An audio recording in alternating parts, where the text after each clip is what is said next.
Gracias. Bueno, les voy a mostrar un poquito este trabajo que se publicó, se presentó en el ACC ahora en el Congreso Virtual del ACC en el 21 y se publicó simultáneamente en la New England. Pero vamos a hacer también una pequeña revisión un poquito de lo que es cierre de orejuela, está Alejandro, están los cirujanos como para charlar un poquito del tema. Para mí es interesante porque está Alberto, está el doctor Posatini, que no me deja mentir, Ricardo.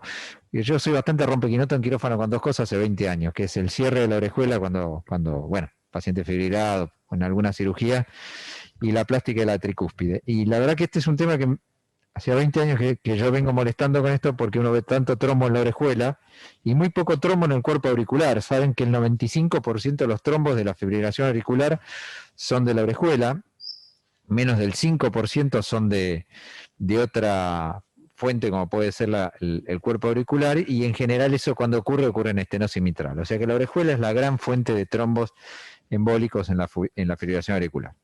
¿Cuáles eran las dudas que planteaban los cirujanos cuando uno lee revisiones previas, cuando uno lee discusiones sobre el tema, incluso cuando se hacen algunos trabajos se hicieron retrospectivos? ¿Qué riesgos había con el cierre quirúrgico de la orejuela? Que había un poco de resistencia.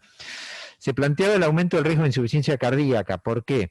Pues la orejuela puede actuar como un reservorio, una orejuela grande puede favorecer la distensibilidad auricular izquierda, y además es una fuente importante aparentemente de BNP. Saben que tiene un origen embriológico diferente la orejuela del cuerpo de la aurícula. La orejuela se origina de la aurícula primitiva y tiene músculos pectíneos, al igual que la gran cuerpo de la aurícula derecha, mientras que todo el resto del cuerpo auricular y parte del septum de la aurícula derecha se originan del seno venoso embrionario. O sea que como tienen orígenes embriológicos diferentes, tienen comportamiento diferente.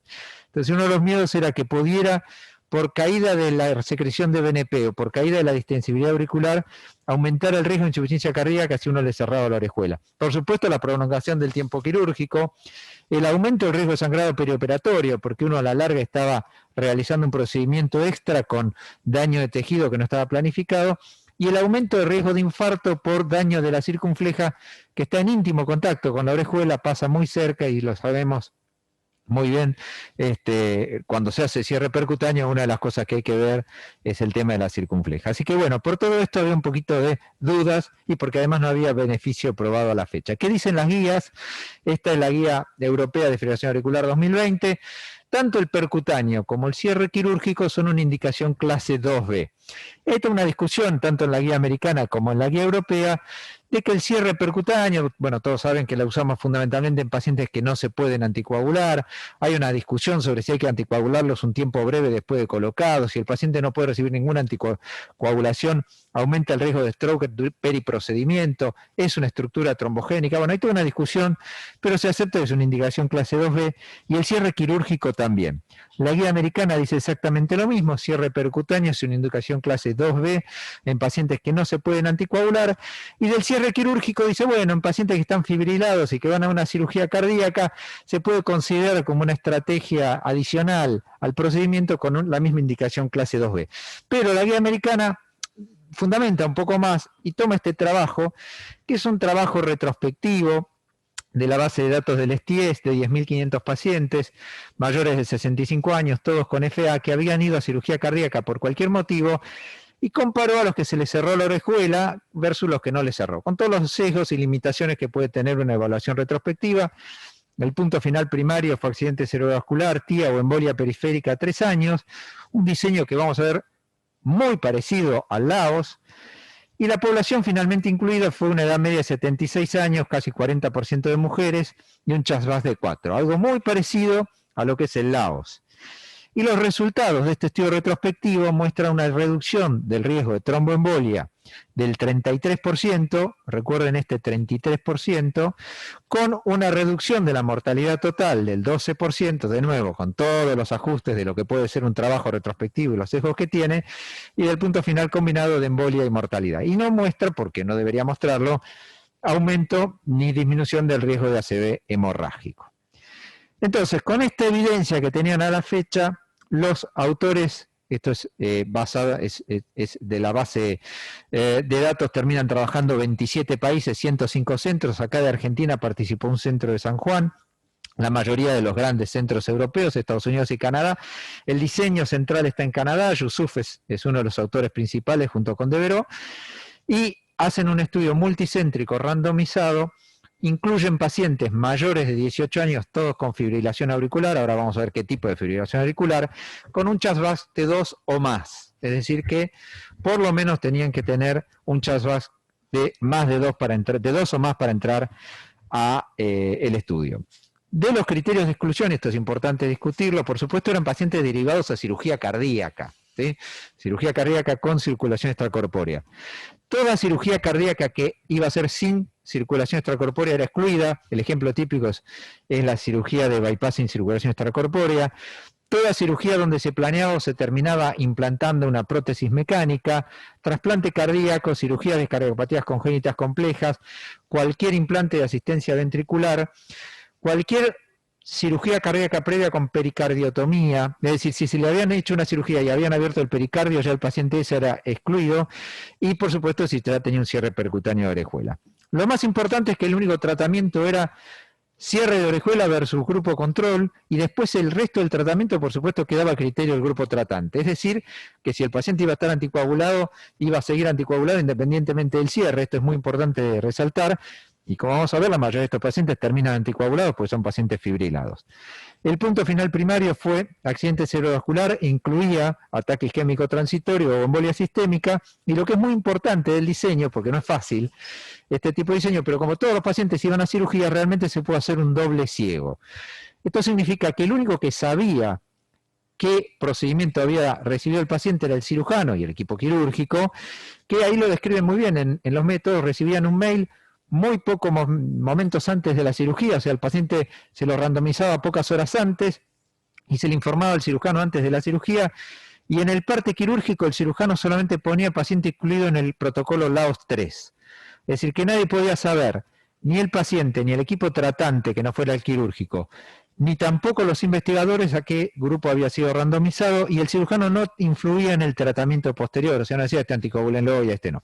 Y vamos a ver que de hecho no hubo diferencias en el tratamiento posterior. El diseño es muy simple, pacientes con fibrilación auricular de algún tipo y un CHA2-VASc de 2 o más, que habían sido derivados de algún tipo de cirugía cardíaca, ya dijimos quiénes serán excluidos, iban a algún tipo de exclusión quirúrgica o a no exclusión, más o menos 2.400 pacientes en cada grupo. Acá están los cirujanos, pueden decir, la mayoría fueron resecciones de la orejuela, o sea, la cortaban la orejuela, la extraían y suturaban, dicen cut and sew, directamente era una extracción de la orejuela, y el resto fueron con una engrapadora quirúrgica, con algún dispositivo quirúrgico, no dispositivo obviamente, pero bueno, dispositivo quirúrgico de los aprobados, dice, para cierre de orejuela, cierre desde la aurícula izquierda, esto se hace, lo pueden decir, cuando hacen una atriotomía, por ejemplo, por una plástica o reemplazo mitral, la cierran desde adentro. Lo que sí decían que cuando no hacían exclusión, cuando hacían algún cierre, siempre confirmaban con transesofágico que estuviera cerrada y no hubiera flujo residual. Porque hay series que demuestran que hay algunos cierres que dejan flujo residual y eso aumenta el riesgo de trombosis y embolia. O sea, lo que se aseguraban es que si no se resecaba la orejuela, estuviera bien cerrada con transesofágico, y algunos otros que no describen cuáles son. El 90% de los pacientes randomizados a grupo exclusión o cierre fueron realmente tratados, y del grupo que era randomizado en exclusión, el 95% recibió, digamos, el grupo control. Solamente un 5% fue excluido, o sea que el entrecruzamiento fue muy escaso entre las dos ramas. Yo no les puse la tabla 1 de la New England porque la verdad que es enorme, es muy difícil de leer. Yo resumí algunas cosas que me parecen importantes de la tabla 1. Si después alguien quiere la buscamos y la mostramos, si alguien quiere ver algo más. La edad media, 70 años, 2/3 de hombres, muy parecido a ese retrospectivo que vimos recién. El mismo parecido CHA2-VASc 4.2, el previo era 4 para comparar. Casi un 30% de FEA permanente, 22% de persistente y casi la mitad tenían paroxística, un altísimo porcentaje, como es de esperar, de hipertensos, 30% de diabéticos y más de la mitad con diagnóstico de insuficiencia cardíaca. Más de la mitad ya venían anticoagulados al momento de la indicación quirúrgica. El tipo de cirugía fue cirugía de bypass con bomba en el 21%, reemplazo valvular de algún tipo en el 23% y procedimientos combinados en la otra mitad. De los reemplazos valvulares se distribuyeron equitativamente reemplazo aórtico y reemplazo mitral, para que tengan una idea. Ya lo dijimos esto, casi el 90% del grupo asignado a cierre recibió cierre y casi el 95% del grupo asignado a no cierre no se le cerró. Así que no hubo mucho entrecruzamiento, el seguimiento fue completo a 3.8 años en el 98% de los pacientes y lo que es muy importante de este trabajo, más del 80% en los dos grupos sin diferencias estaban anticoagulados al alta y más del 75% sin diferencias entre los dos grupos seguían anticoagulados a los 3 años. O sea que estos pacientes, la gran mayoría, recibió anticoagulación sin diferencias independientemente del cierre o no cierre de la orejuela. Vamos a los resultados quirúrgicos, era una de las cosas que preocupaban. Tiempo de circulación extracorpórea, la diferencia fue solo 5 minutos más, significativa, pero 5 minutos más de bomba, 4 minutos más de clampeo. Esas fueron las diferencias. Sangrado, 20 mililitros, no significativo, en contra de cierre, pero no significativo, el intervalo de confianza cruza la unidad, y no hubo diferencias en la tasa de reoperación por sangrado ni en la mortalidad a 30 días. El tema de que preocupaba si esto podía prolongar la internación por insuficiencia cardíaca, porque hablamos ya de lo que podía pasar con el cierre de la orejuela de insuficiencia cardíaca, hubo menor prolongación, o sea, fue muy poco prevalente este punto final que no fue, digamos, preespecificado. Fue muy poco prevalente que alguien se prolongara la internación, pero fue menos frecuente y significativamente menos frecuente en el grupo de cierre. O sea que no es que los pacientes que le cierran la orejuela durante la internación tienen más insuficiencia cardíaca, sino que tuvieron menos. Y el punto final primario, que fue accidente cerebrovascular, TIA o embolia periférica a 3 años, tuvo una diferencia significativa a favor del cierre de la orejuela, muy significativa, bajó de 7 a 4.8, una reducción de riesgo absoluto del 2,2 y una reducción de riesgo relativo del 33%, lo mismo que había mostrado aquel retrospectivo de la STS previo. Lo que es muy importante, el número necesario para tratar, bueno, fue de 37 pacientes, hay que cerrarles la orejuela para prevenir una ACV a los 5 años, es que como dijimos, no hubo diferencias en el tratamiento posterior, todos los pacientes que tenían que estar anticoagulados siguieron anticoagulados, o sea que este beneficio fue adicional a la terapia anticoagulante. Si empezamos a discriminar un poquito, por supuesto, cualquier tipo de ACV o embolia, acá incluían los hemorrágicos, también estuvo a favor, no hubo diferencias en la tasa de ACV hemorrágico, no hubo diferencias en la mortalidad a 3 años, ya dijimos que la mortalidad quirúrgica no fue diferente. A 3 años la internación por insuficiencia cardíaca no hubo diferencias, o sea, esto no aumentó el riesgo de insuficiencia cardíaca en la internación y tampoco en el seguimiento a 3 años, no hubo diferencias. El sangrado, por supuesto, ya mostramos que no hubo diferencias en el perioperatorio y en el seguimiento tampoco, no tendría por qué haberlas habido. La tasa de infarto, que era otra preocupación, la orejuela, la circunfleja y demás, no hubo diferencias en la tasa de infarto. Y lo que los autores destacan, y esto es lógico, que por supuesto la diferencia de accidente cerebrovascular no se da dentro de los primeros 30 días, sino en el seguimiento, porque la mayoría de los accidentes cerebrovasculares en los primeros días del perioperatorio no dependen probablemente de la orejuela, sino que dependen del manipuleo de la aorta y otras fuentes embolígenas que no son directamente relacionadas con la orejuela. O sea que el beneficio obviamente se va a ver en la formación de trombo alejado de un paciente con fibrilación auricular. Esto sí lo tuve que poner de la tabla porque, y reproducirlo de otra manera, es el análisis de subgrupos, no los quiero aburrir. Básicamente algunos cruzan la unidad por una cuestión de N, porque esto ya es un análisis post-hoc de subgrupos que tienen menos peso estadístico, pero les quería destacar, por ejemplo, que tiene, digamos, coherencia médica, que los pacientes con enfermedad reumática, que fueron pocos, muy pocos, por eso hay un gran intervalo de confianza, pareciera que tienen un beneficio muy grande. Es decir, los pacientes que tienen mucho más riesgo embólico parecieran tener un beneficio todavía mayor.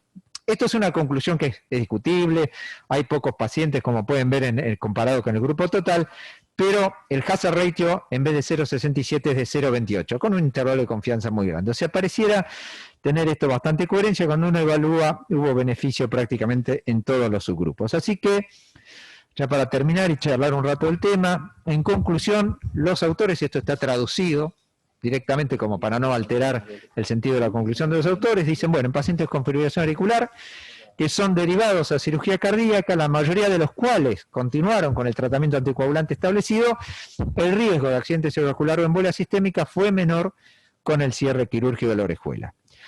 ¿Qué cosas adicionales los autores claramente remarcan?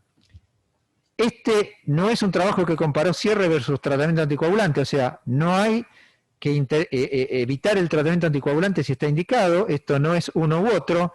El beneficio fue adicional porque la mayoría estaban anticoagulados, o sea, hay un claro beneficio sobre la terapia anticoagulante ya establecida, y esto no permite concluir que a un paciente hay que ir a operarlo para cerrarle la orejuela. Esto no fue así. Esto fue paciente que se operaba, aprovechamos y le cerramos la orejuela. Nadie dice que esto podemos en el futuro. Si bien hay trabajo, saben que hay cierre quirúrgico como procedimiento aislado, esto no fue un trabajo que exploró el procedimiento quirúrgico de cierre de orejuela como procedimiento aislado, sino que se hacía en el contexto de otra cirugía. Así que vamos a responder un poco a algunas de las dudas que había antes de esto. ¿Aumenta el riesgo de insuficiencia cardíaca? No, ni en el perioperatorio ni alejado. ¿Prolonga los tiempos quirúrgicos? Sí, nada más que 5 minutos. Podemos discutir si esto es mucho o es poco significativamente. Significativamente estadístico es, si es significativo desde lo clínico. Yo creo que no. No aumentó el riesgo de sangrado perioperatorio y no aumentó el riesgo de infarto perioperatorio ni alejado por manipular la orejuela. Puntos que surgen del trabajo y que surgen de la editorial, que son bastante interesantes, por ahí podemos discutir alguno. Ellos remarcan, esto no es comparable al cierre percutáneo. El cierre percutáneo uno pone un dispositivo, que lo podemos charlar con Alejandro, el dispositivo tiene algún grado de trombogenicidad, con un aumento del riesgo de accidente cerebrovascular periprocedimiento, y en las series del Watchman hay una tendencia a mayor evento embólico, y el mayor beneficio del cierre percutáneo es por la disminución de los eventos hemorrágicos, porque el paciente no está anticoagulado. Se comparan anticoagulación versus dispositivo. Y el gran beneficio surge de la gran caída de evento hemorrágico y una tendencia a mayor evento embólico. Esto es otra cosa, no dejaría una superficie trombogénica el cierre quirúrgico de la orejuela. Lo segundo es que habría algún beneficio, esto no está explorado, en pacientes que no se pueden anticoagular, hacer el cierre quirúrgico de la orejuela. Si uno dice, mira, no lo vamos a poder anticoagular, es raro que esto, pero bueno, ¿el cierre quirúrgico puede tener un beneficio adicional? Posiblemente sí. De hecho, en ese trabajo retrospectivo que yo les mostré, cuando ellos hacen el análisis, dicen que el gran beneficio se ve en los pacientes que de la base no pudieron estar anticoagulados, que el beneficio era neutro en pacientes anticoagulados. Acá no, acá el beneficio fue claramente adicional. Lo otro que los autores plantean es, acá habían todos de CHA2-VASc de 2 para arriba, ¿se beneficiarán fibrilados con un CHA2-VASc 1 o 0? ¿Por qué? Porque el CHA2-VASc, ustedes saben que esto se debe reevaluar periódicamente. Las guías dicen que obviamente uno le hace el CHA2-VASc al paciente hoy, pero ese paciente envejece, adquiere nuevas patologías, y hay que reevaluar el CHA2-VASc al menos cada 6 meses. O sea que un paciente que se hospeda con un CHA2-VASc de 1, simplemente por cumplir años o sumar condiciones, va a aumentar su riesgo. Entonces, ¿habrá beneficio si uno cierra la orejuela en todos los fibrilados? Y la otra pregunta que también es interesante es, si el CHA2-VASc es de más de 2 pero no está fibrilado y no tiene historia, ¿se beneficiará del cierre de la orejuela? Porque la prevalencia y la incidencia, mejor dicho, de fibrilación auricular en el seguimiento es muy grande en una población de paciente cardiópata. Pero si yo le hago una plástica mitral, nunca tuvo FA, pero tiene un CHA2-VASc de 4, ¿no se beneficiará del cierre por si se fibrila en el futuro? Y lo último, que también es para discutir, es interesante. Dice, miren, acá hay una gran diferencia con anticoagulación más cierre quirúrgico.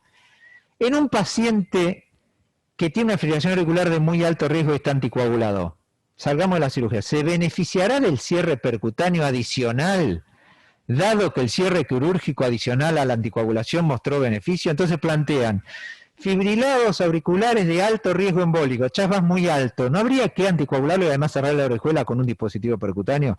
Todas cosas para discutir. Esto era la presentación que yo les quería mostrar, y bueno, y ahora sí charlemos un rato.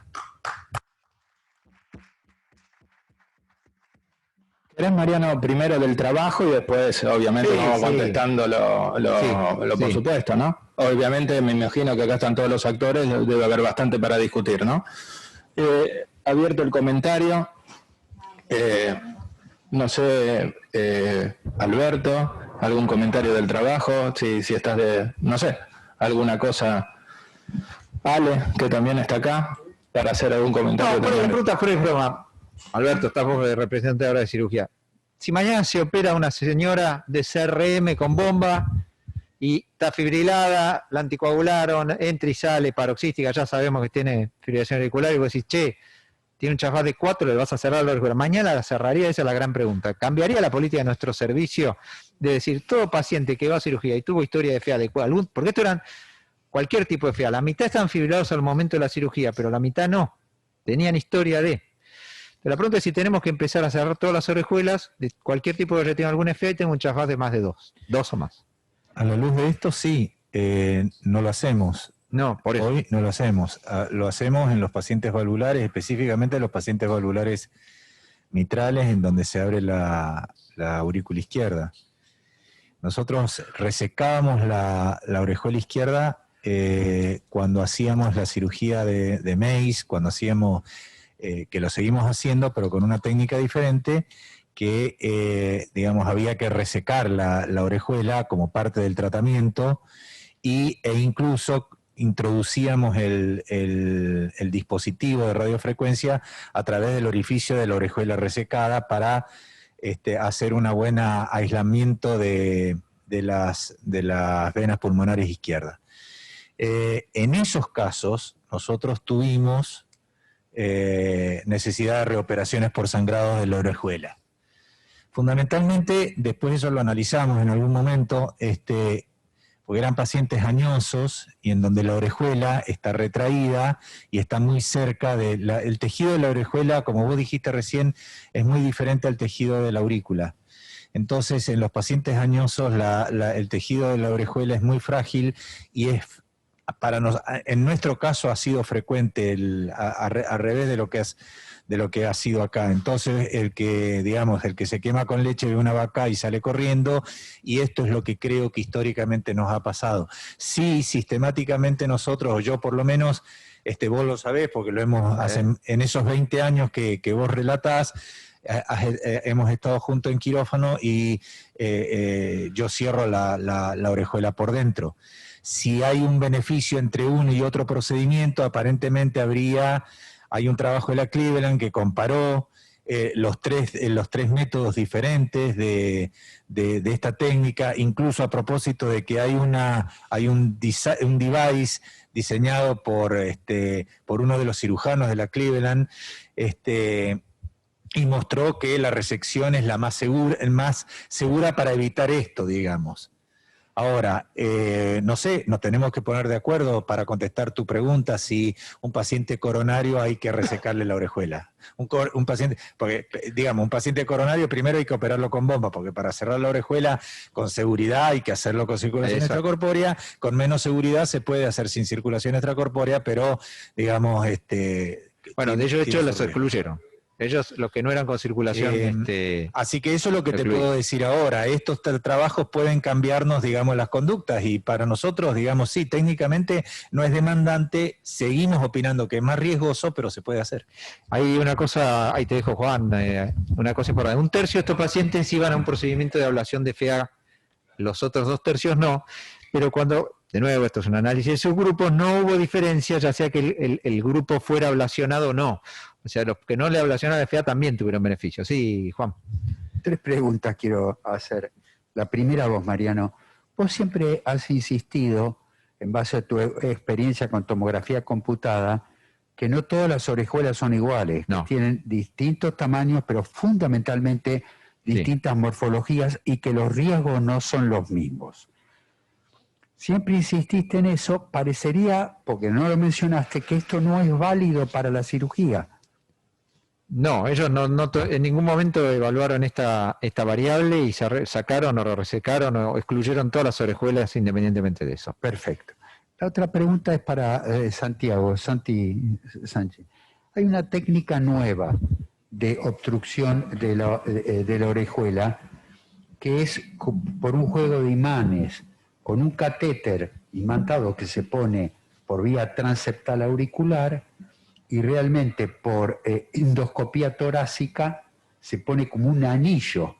Se entra con otro catéter que detecta el imán y en realidad ocluís la orejuela no desde adentro, sino desde afuera. Sé que es algo bastante nuevo. ¿Qué sabes de eso? Me estoy enterando ahora de eso. Bueno, perfecto. Sí, ¿me escuchás, Juan? Alberto, la última pregunta. Juan. El tema de la circunfleja Juan. que pasa por ahí, tan cerca, ¿es un problema? Sí, digamos, es un problema para cerrarla por dentro. Digamos, hay una relación íntima entre, para que nos ubiquemos anatómicamente, P1 Es decir, el espacio que hay en la valva posterior, entre la comisura anterior y la mitad de la valva posterior, ahí hay una zona, hay un desfiladero muy pequeño de 4 milímetros que está dado desde la válvula hacia afuera, válvula, anillo, un espacio auricular y el comienzo de la orejuela. Entonces, cuando uno toma la orejuela uno lo puede cerrar con una jareta o con una doble sutura de ida y vuelta, ¿sí? Un doble surjet.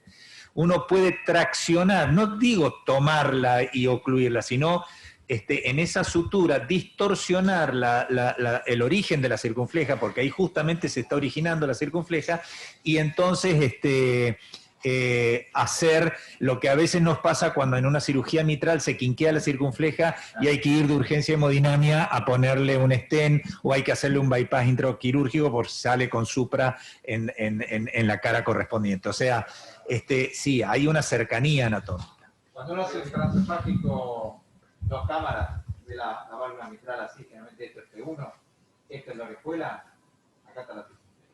Digo, para que se entienda lo que dice Alberto. Y lo vemos con Alejandro Fernández cuando hacemos evaluación de la boca de la orejuela. O sea que esto más o menos es un 90 grados, 2 cámaras. Valva anterior, valva posterior, P1. Esto es antero, bien anterolateral. Está acá, ese es esto que dice, claro, uno va a poner puntos acá y acá. Cuando hace el fruncimiento de esto, la circunfleja pasa ahí y se puede acordar. ¿No? Esa es la relación anatómica. Lo que quería comentar con respecto a lo que preguntaba Juan.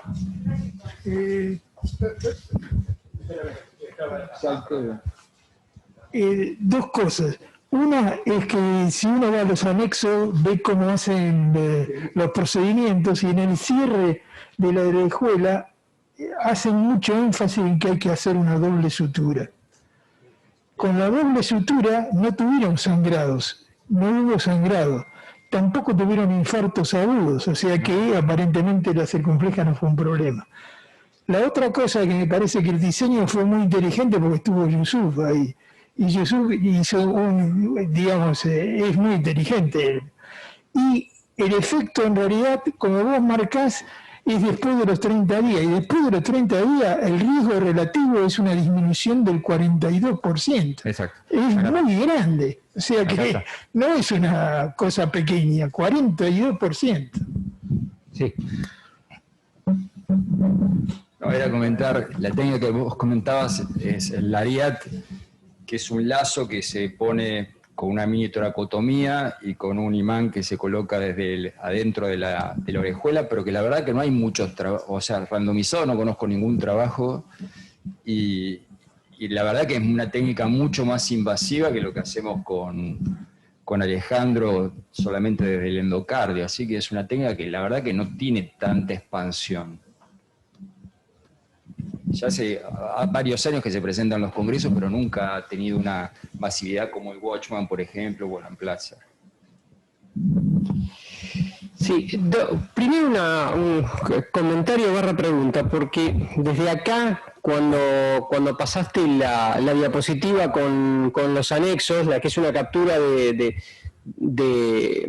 la página esa, no alcanzo a ver con exactitud, pero una de las cosas que me llamaba la atención es saber qué tipo de anticoagulación habían usado en todos los pacientes. Pensando en esto del beneficio adicional, de que todos los pacientes estaban anticoagulados y tuvieron un beneficio adicional muy marcado, los que se les cerró la orejuela versus los que no.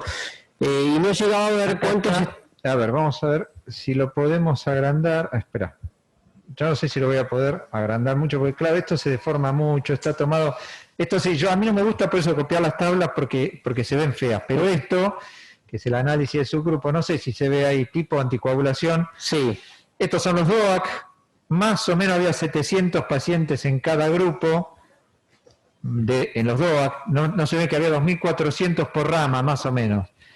500 y pico estaban con antivitamina K, y 1.100, más o menos la mitad no estaban anticoagulados al momento del examen, al momento del procedimiento. No aclaran, Sí. tendría que ir a buscar, porque el 80% quedaron anticoagulados. ¿Cómo quedaron anticoagulados? ¿Cómo Claro. venían anticoagulados? Más o menos la mitad con DOAC, la mitad con cumarínicos, y la otra mitad no estaba anticoagulado. Que es lo que dice. Ellos dicen, la mitad está anticoagulado cuando fueron derivados a cirugía. O sea, yo pensando... Como si la cosa no lo dicen, pero los beneficios no parece haber habido diferencia. O sea, yo pensando en el beneficio adicional que tuvo el cierre, decir, bueno, ¿cuánto es beneficio adicional del cierre versus la anticoagulación? ¿O es beneficio propio del cierre nada más, considerando que si lo tenés muchos de los anticoagulados con antivitamina K, en realidad creemos que están anticoagulados, pero no están anticoagulados, porque están fuera de rango. Yo no te lo puedo contestar, a lo mejor está en los anexos, no está en el trabajo, no define la anticoagulación posterior. Como el criterio de tratamiento posterior no tenía nada que ver y era al azar, no creo que haya habido diferencias en el tipo de anticoagulación del que le cerraron, del que no le cerraron. Correcto. Porque además te repito, el diseño estaba tan bien hecho que el único que sabía lo que había hecho era el cirujano, y no estaba ni en el parte quirúrgico. Por lo tanto, en la randomización yo calculo que no ha habido diferencias en el tratamiento anticoagulante posterior.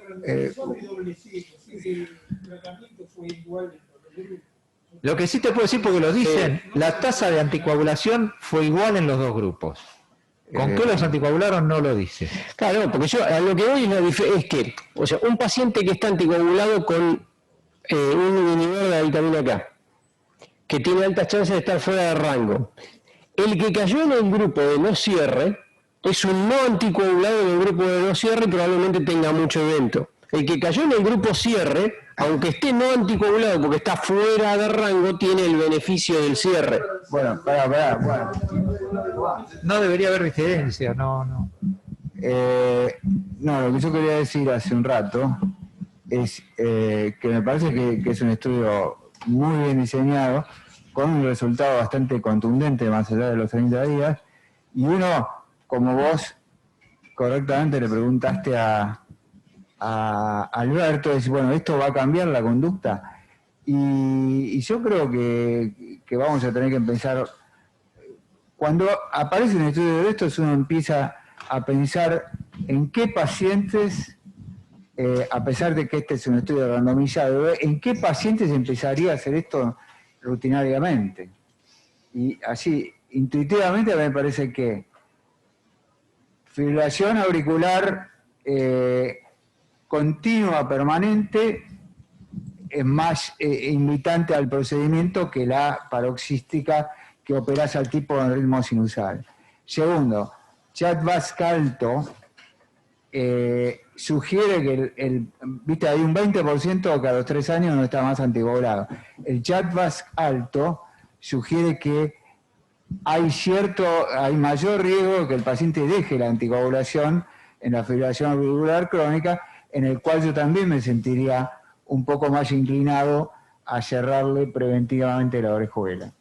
Tercero, consideraciones quirúrgicas propias en el momento de la cirugía no puedo evaluar. Pero a mí me parece que en los tipos con fibrilación auricular permanente y con Chat-Vasc-Alto con mucho riesgo posterior, me parece que hay que considerarlo seriamente. Sí, yo quería más o menos decir un poco con respecto a lo que dijeron. La presentación estuvo muy bien, Mariano, estuvo clarita, dirigida, conceptualmente muy bien. El trabajo tiene un diseño extraordinario de Yusuf.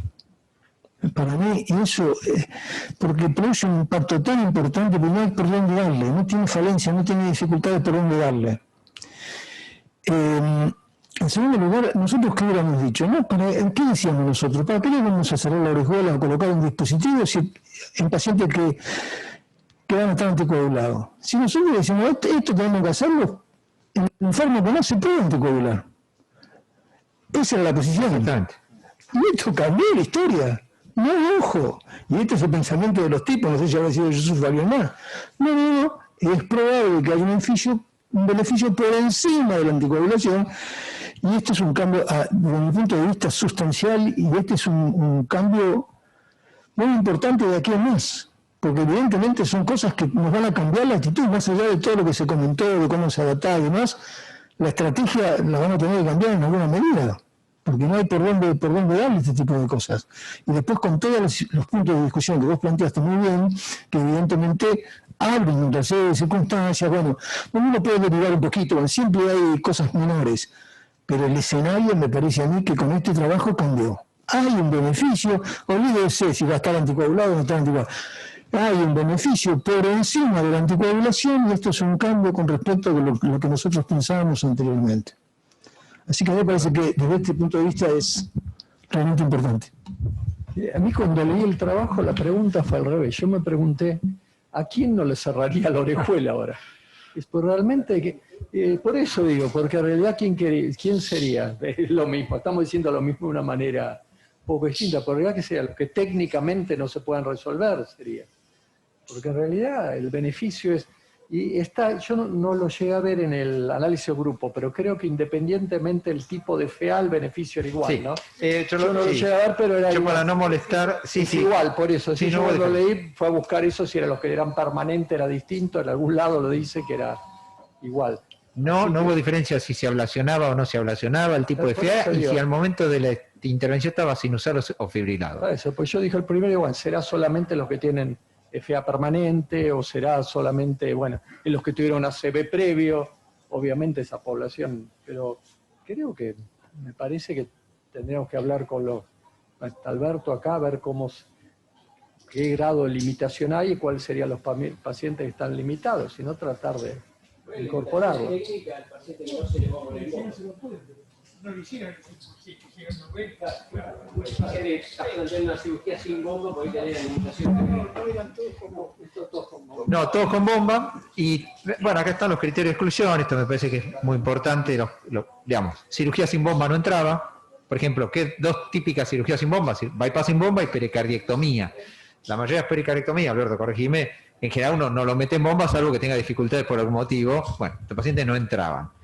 Reemplazo mecánica no entraba. Tiene su lógica hasta por cierto punto, porque si uno después reevalúa esto, uno puede decir, ¿por qué no entraba ahí? Porque va a estar anticoagulado igual. Pero como dijo Arturo, si el tipo le pone una mecánica, va a estar anticoagulado igual.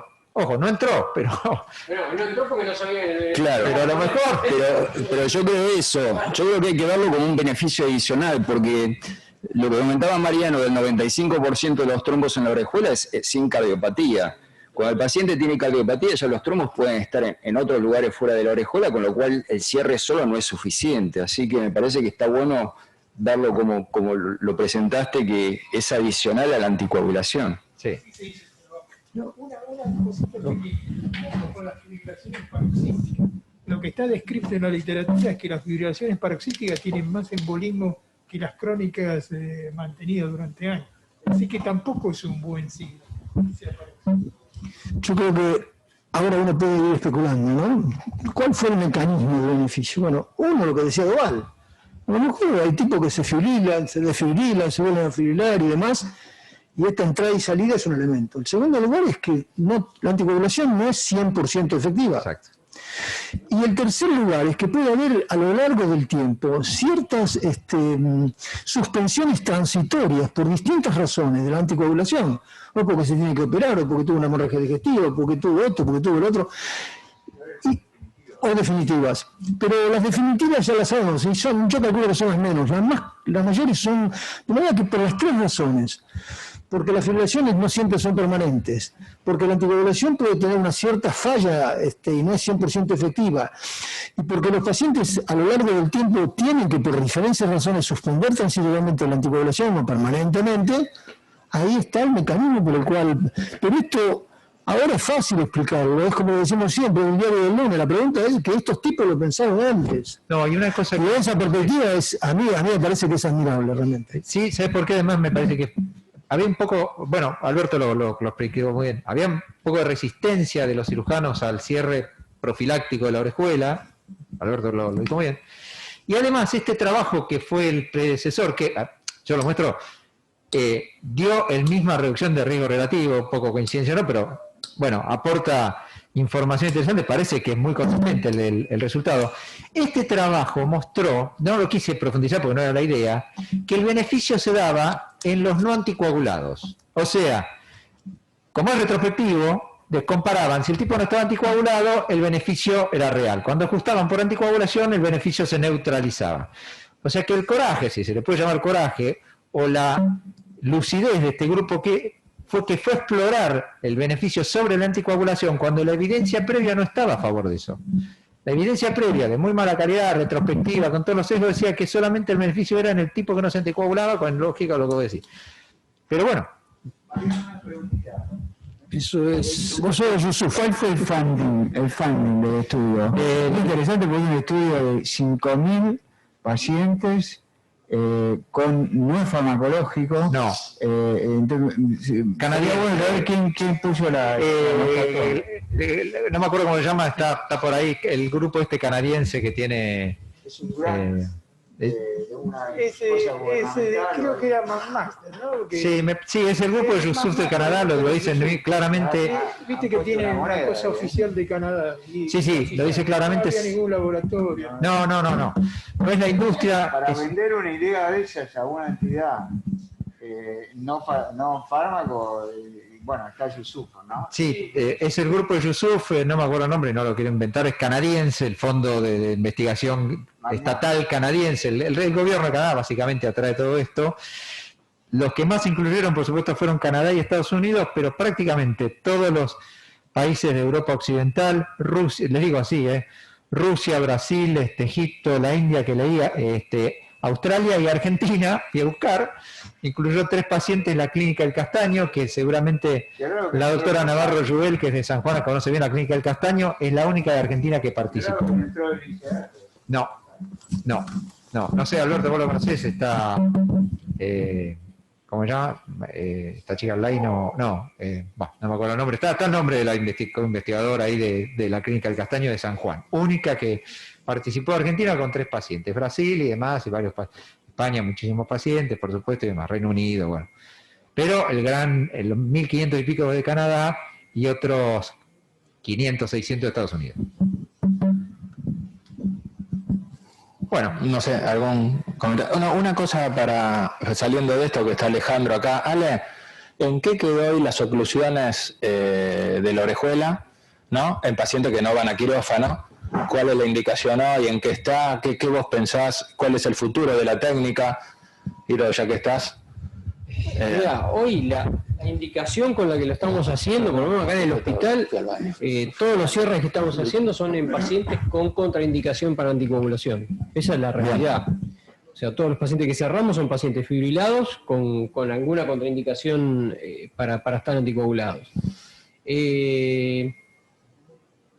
¿Cómo se está moviendo el resto del mundo? Básicamente igual, quizá hay algunos grupos en Estados Unidos que son un poco más agresivos, pero porque son un tanto más agresivos en la consideración de la contraindicación relativa para la anticoagulación. O sea, en Estados Unidos se les cierra la orejuela a pacientes que por voluntad del paciente no quiere estar anticoagulado, porque practica deporte o por lo que fuere, pero no porque tiene una contraindicación médica para estar anticoagulado. Eso es algo que en nuestro medio, o al menos en el hospital, y creo que en Argentina en general, no se da. Es raro que un paciente diga, yo no quiero estar anticoagulado porque me gusta correr maratones, o lo que sea, o hago paracaidismo, y el cardiólogo acepte. Lo más probable es que lo trate de llevar y hacerle entender que el paracaidismo no es para él y tiene que estar anticoagulado. Pero bueno, eso en otros lugares pasa. En Chile pasó también, cerraron un montón de orejuelas a pacientes mineros que vivían en la mina a varios metros bajo tierra porque era difícil el control de la anticoagulación, entonces optaron por cerrarle la orejuela y volverlo a trabajar a la mina. A mí me parece que el resultado del estudio no es trasladable al cierre endovascular. No es trasladable para nada, porque estamos hablando de otra cosa. Estamos hablando de poner prótesis. Ahora, puede pasar 2 cosas. Que sobre esta historia se muestre un poco forzar la mano para hacer más cierres endovasculares a la luz de este resultado. Eso es el mundo real. Sí, puede ser. Y lo otro es que, bueno, que surja realmente un estudio de esta dimensión para aclarar definitivamente el tema, cosa que no va a pasar. Yo lo veo muy difícil que pase. Lo más probable es que trate de hacerse una transferencia del resultado de este estudio a lo otro, y eso lo veo más complicado. Es más complicado por el hecho por lo que decía Mariano, que estamos en un escenario distinto. Nosotros estamos colocando una prótesis adentro de la orejuela que es potencialmente trombogénica en el primer tiempo hasta tanto se endoteliza. uno debería plantear, sacar afuera, en este caso, la indicación de hoy, que es la contraindicación de anticoagulación, es decir, le cerramos la orejuela y lo dejo anticoagulado porque no me importa que esté anticoagulado. Hoy los casos que estamos tratando son totalmente lo opuesto. El paciente que no puede estar anticoagulado y yo le pongo una prótesis. Y se lo quiero sacar rápido el anticoagulado. El asunto es que si hacemos esto en forma más o menos rutinaria, si nos va a aflojar la mano para continuar con la anticoagulación o no. Es un escenario posible. En principio no debería ser, pero podría ocurrir. Es decir, total ya está protegido. Se están haciendo randomizados en pacientes que se hace ablación de fibrilación auricular, y como uno en realidad, si tiene un CHAD elevado, lo deja anticoagulado igual, lo que se está haciendo en estos trabajos es, aprovechando que uno ya tiene la transeptal hecha y hace el aislamiento de las venas, colocarle una oclusión de orejuela en el mismo procedimiento. Tiene algunas dificultades técnicas porque hay inflamación en la zona, hay que elegir, usar otros parámetros para elegir el dispositivo, pero se está haciendo. Pero son trabajos que están de investigación todavía. Muy buena presentación, Mariano. Te quería hacer una pregunta, si había esta discusión, ¿no? Removido el principal foco de donde se originan los trombos, que es la orejuela.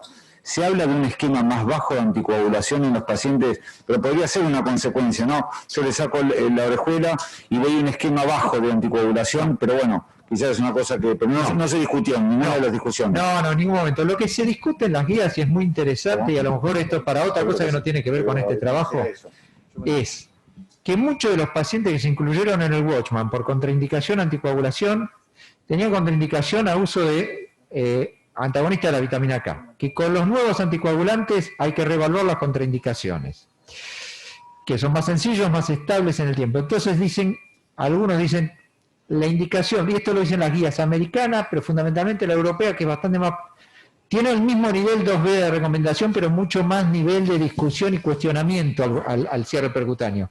La guía europea dice, los estudios se hicieron con warfarina y ahora tenemos DOACs, y habría que reevaluar si el paciente que tenía contraindicación a warfarina no tiene indicación de DOAC.